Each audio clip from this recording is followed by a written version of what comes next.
Hello. Hello, ఎవరు? ఎలా ఉన్నావు? నేను బాగున్నాను. ఎవరు మీరు?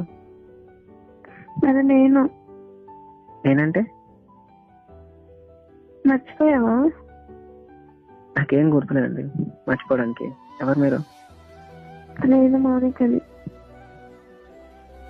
మౌనిక. సరే, ఎందుకు కాల్ చేశారు? సరేనా? అదేంటి ఎందుకు కాల్ చేశారు అని మాట్లాడుతున్నావు? అవును, ఎందుకు కాల్ చేశారు? గుర్తొచ్చి. ఎందుకు గుర్తొచ్చినా? అదేంటి రాలా అంటున్నావు? ఎందుకు గుర్తొచ్చినా? మాట్లాడాలని. నీకు పెళ్ళైపోయింది, గుర్తున్న విషయం నీకు? ఉంది. మరి నేను ఎందుకు గుర్తొచ్చినా? గుర్తు రావడంలో తప్పేంటి? గుర్తురా